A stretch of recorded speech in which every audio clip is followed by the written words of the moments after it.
Hello friends, welcome to suggestive education. সাজেস্টিভ এডুকেশনে সকলকে স্বাগত জানাই।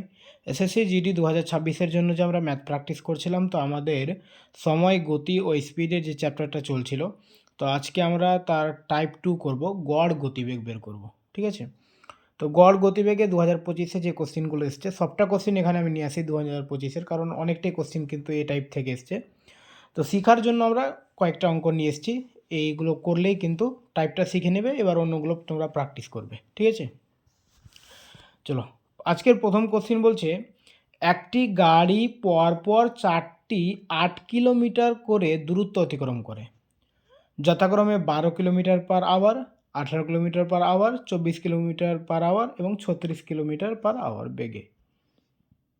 সম্পূর্ণ দূরত্বের জন্য গাড়িটির গড় গতি কত? তাই তো। তো দেখো, আমরা যখন গড় গতি বের করব, গড় গতি যখন আমাদের বের করতে হবে, তখন এর সূত্র হচ্ছে যে উপরে আমরা টোটাল দূরত্বটা লিখব। ঠিক আছে, টোটাল দূরত্ব কত গিয়েছে, আর নিচে লিখব টোটাল সময়টা লিখব। ঠিক আছে, মোট দূরত্ব আর মোট সময় এটা লিখব। আমি এটা মুছে দিচ্ছি জাস্ট এটা জানার জন্য। ঠিক আছে, নাহলে অঙ্কটা করার জায়গা পাওয়া যাবে না স্ক্রিনে। চলো, কি বললাম, দূরত্ব আর নিচে সময়, এই সূত্র ধরেই সবটা অঙ্ক করবো। ঠিক আছে, তো টোটাল দূরত্ব কত দেখো, 4টি 8 কিলোমিটার, মানে 4 বার 8 কিলোমিটার করে গিয়েছে। তো টোটাল দূরত্ব হচ্ছে 32। ঠিক আছে, আর নিচে কি বসাবো, সময়। তো সময় আমাদের আগে বের করতে হবে। তো গতি দিচ্ছে 12 কিলোমিটার পার আওয়ার, মানে 1 ঘন্টায় যাচ্ছে 12 কিলোমিটার। ঠিক আছে, বা এইভাবে আমরা লিখব উল্টো করে, 12 কিলোমিটার যায় 1 ঘন্টায়। তো ও তো 12 কিলোমিটার যাবে না, ও 8 কিলোমিটার করে গিয়েছে। তো ওর গতি, প্রথমবার গতি এটা ছিল, তো 8 কিলোমিটার যেতেও কত সময় নিয়েছে, তাহলে এটা কত হবে, 1 গুণিত 8/12, মানে উল্টে যাবে। ঠিক একই রকম এটা হবে, তাহলে 1 গুণিত 8/18। ঠিক একই রকম এটা 8/24 হবে, 8/36 হবে।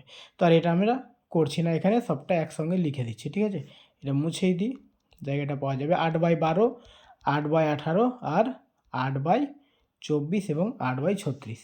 আচ্ছা, 32-এর নিচে লিখবো না, এদিকে লিখবো টোটাল টাইমটা। 8/12, 8/18 আর 8/24, 8/36, এগুলো টাইম নিয়েছে ও 4 বার। ঠিক আছে, এগুলো আমরা টাইম বের করলাম। তো মোট টাইম আমাদের বের করতে হবে, তো এটিকে যোগ করে নেব। যোগ করলে কত হবে, দেখো এদের নিচেটি লসাগু 12, 18, 24, 36-এর লসাগু 72 হবে, কারণ 72কে সবটা মানে সবটা দিয়েই ভাগ যাবে। ঠিক আছে, তো এবার তাহলে কি করতে হয় আমাদের, ভগ্নাংশের যোগ বিয়োগে এটার সঙ্গে এটা ভাগ আর উপরটার সঙ্গে গুণ। তাই তো, 72কে যদি 12 দিয়ে আমরা ভাগ করি তো 6, আর 6টে তাহলে এটা 48, এটা 18 দিয়ে ভাগ করলে 4, 4 8 32, 24 দিয়ে ভাগ করলে 2, তো 8 2 16, আর 36, সরি 24 দিয়ে ভাগ করলে 3, 3 24 72 হয়, 3 8 24, আর 36 দিয়ে ভাগ করলে 2, তাহলে 8 2 16। ঠিক আছে, এবার এটিকে আমরা যোগ করে নেব। 48 আর 32 যদি আমরা যোগ করি তো হবে কত, 2 দিলে 50, 30, 80, আর এদিকে 24 আর 16 40, মানে 120/72। এটা হচ্ছে মোট সময়। তো আমরা এখানে দূরত্বর নিচে 120/72 লিখে দেব। ঠিক আছে, এবার এটা তাহলে আমাদের করতে কি হবে, এটা হচ্ছে বড় ভগ্নাংশটা, তাহলে এটা সলিউশন করলে আমাদের 32 গুণিত এটা কি হবে, উল্টে যাবে, ভাগ আছে গুণ করে দিলাম, তো এটা হয়ে যাবে উল্টো। চলো, এবার ক্যালকুলেশন যদি আমরা করি, 24 দিয়ে কাটলে 3 24-এ 72 হয়, আর 5 24-এ, আচ্ছা 24 না, আমরা একটু কম দিয়ে কাটি, 12 দিয়ে কাটলে এটা 6 হবে, আর এটা হবে 10, কারণ দশমিকে উত্তর হতে পারে। ঠিক আছে, তাহলে সুবিধা, আর কাটবো না আমরা, 10টাই রাখি। 6 2 12, আর 3 6 18 19, 192 হচ্ছে, নিচে 10-10-এর জন্য একটার পরে দশমিক, 19 ঠিক আছে, অপশান বি হচ্ছে অ্যান্সার। আশা করি বুঝতে পেরেছো। চলো, পরের অঙ্ক না বুঝতে পারলে পরের অঙ্কটা দেখো, একই টাইপের অঙ্ক আছে, এখানে বুঝতে পেরে যাবে। ঠিক আছে, কি বললাম, গড় গতি সমান হচ্ছে উপরে দূরত্ব, মোট দূরত্ব, আর নিচে মোট সময়। ঠিক আছে, তাহলে উপরের দূরত্বটা আমরা কত আগে দেখব। একটি গাড়ি পরপর 4টি 2 কিলোমিটার করে দূরত্ব যাচ্ছে। 4টি 2 কিলোমিটার মানে টোটাল 8 কিলোমিটার গিয়েছে। ঠিক আছে, এবার তার প্রথমবার গতি ছিল 10 কিলোমিটার, তারপরে গতি হচ্ছে 20 কিলোমিটার পার আওয়ার, মানে 1 ঘন্টাতে এতটা গতি নিয়ে যাচ্ছে। অবশ্যই তোমরা গতি বুঝতে পারছো, কারণ তোমরা বাইক চালাও সবাই। ঠিক আছে, কততে গাড়ি চলছে, 60-এ গাড়ি চলছে, 80-তে। তো এটাই হচ্ছে গতি। তো যদি 1 ঘন্টায় 10 কিলোমিটার যায়, মানে 10-এ যদি গাড়ি চালায়, তো 2 কিলোমিটার যেতে ওর কতটা টাইম লাগবে? তো অবশ্যই 10 মানে 1 ঘন্টায় যদি, আচ্ছা এইভাবে করি, 10 কিলোমিটার যায় 1 ঘন্টায়, তো 2 কিলোমিটার যাবে তাহলে কত? 1 গুণিত 2/10, মানে এটা আমরা 1/5 লিখব। ঠিক আছে, ঠিক একই রকমভাবে এটা 2/20 হবে। বারবার সবটাকে একই রকমভাবে লিখছি না, তাহলে এটা হয়ে যাবে কত? 1/10। ঠিক একই রকমভাবে 2/30, তো এটা হয়ে যাবে কত? 1/, আচ্ছা আমি এটা মুছে দিচ্ছি, এটা আমরা বুঝতে পারছো কীভাবে লিখছি। 2/10, 2/20, 2/30, 2/40। ঠিক আছে, আমি স্ক্রিনের জন্য এটা মুছছি। তো কী হলো, মোট সময়টা আমরা কী পাচ্ছি? প্রথমবারের সময় হচ্ছে 2/10, দ্বিতীয়বারের সময় 2/20, তৃতীয়বারের সময় 2/30। সময়টা কীভাবে বের করলাম? আর এটা চতুর্থবারে 2/40। আচ্ছা এদিকে শেষে হয়ে যাচ্ছে, এখানে লিখে দিচ্ছি, প্লাস যেহেতু করবো যেখানে লিখি। হ্যাঁ, চলো এটিকে প্লাস করি। এটিকে যদি আমরা প্লাস করি, আচ্ছা প্রথমে একটু কমিয়ে দাও সবটাকে, তাহলে বেশি সুবিধা হবে। 1/20, 1/5, 1/10, 1/15। তাহলে লসাগু কত হবে? এদের লসাগু হবে 60। এটা হয়ে যাবে তাহলে 3, এটা যদি হয়ে যাবে কত? 5 আছে না, 12, আর এটা হয়ে যাবে 6, আর এটা হয়ে যাবে 4। এদিকে যোগ করলে কত হবে? 3, 12, 15, আর 4, 6, 10, মানে 25। 25/60। তো এখানে লিখে দেবো মোট সময় হচ্ছে 25/60। এটা ক্যালকুলেশন করি, তাহলে 8 গুণিত, আচ্ছা এটা যেহেতু ভগ্নাংশ আছে মানে ভাগ আছে, গুণ করে দিলাম, তো এটা উল্টে যাবে, 60/25 হয়ে যাবে। ঠিক আছে, চলো 5, 12, 5, 5, তো 8, 12, 96, 96/5, তার মানে 5, 19, 95, এটাই হবে 19.2। ঠিক আছে, দুটো অঙ্ক করি, 19.2 অ্যান্সার হলো। আচ্ছা 3 নম্বর অঙ্ক দেখো, একজন ব্যক্তি প্রথমে 2 ঘন্টা 50 কিলোমিটার পার আওয়ার বেগে, তারপর 2.5 ঘন্টা 40 কিলোমিটার পার আওয়ার বেগে, এবং এরপর 3 ঘন্টা 60 কিমি।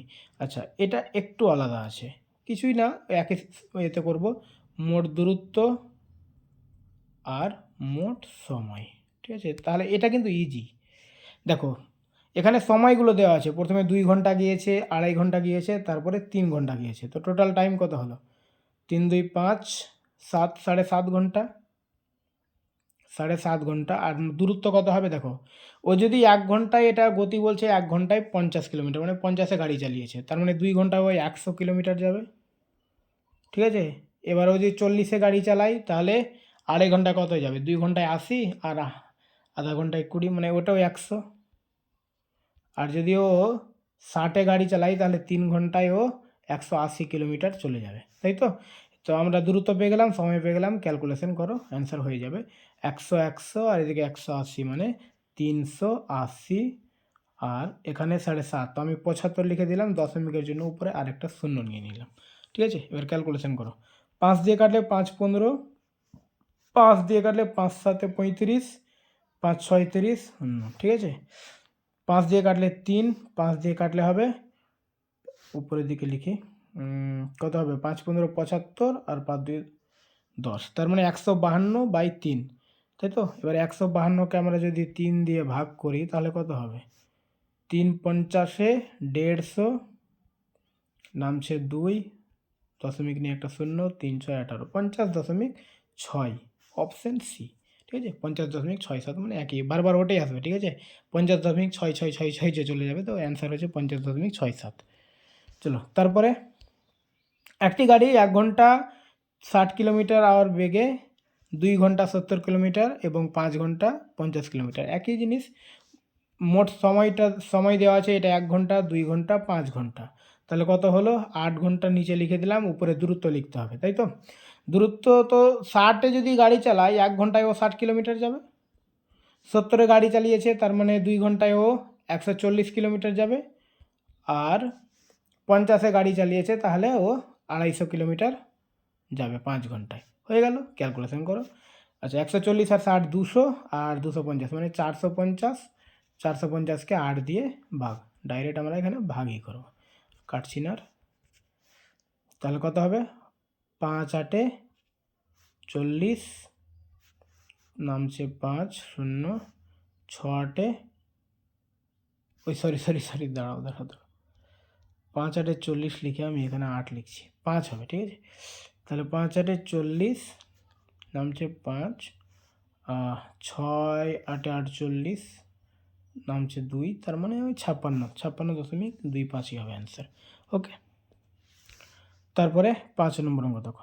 একজন সাইকেল আরোহী 2 ঘন্টা 15 কিলোমিটার পার আওয়ার বেগে এবং 3 ঘন্টা 20 কিলোমিটার আওয়ার, গড় গতি কত? আচ্ছা, কিছু না, আমরা মোট সময় কত? 2 ঘন্টা 3 ঘন্টা 5 ঘন্টা। আর আচ্ছা, 15তে যদি গাড়ি চালাই তো 2 ঘন্টায় 30 কিলোমিটার যাবে, আর যদি 20তে গাড়ি চালাই তো 3 ঘন্টায়ও 60 কিলোমিটার যাবে, ঠিক আছে? তাহলে মোট দূরত্ব হচ্ছে 90 আর সময় হচ্ছে 5 ঘন্টা, তাহলে গড় হচ্ছে 18 কিলোমিটার। অপশান ডি হচ্ছে অ্যান্সার। ওকে, তো আজকে এই পর্যন্ত, এরপরে আমরা পরের টাইপটা নিয়ে আসবো। ওকে, থ্যাংক ইউ।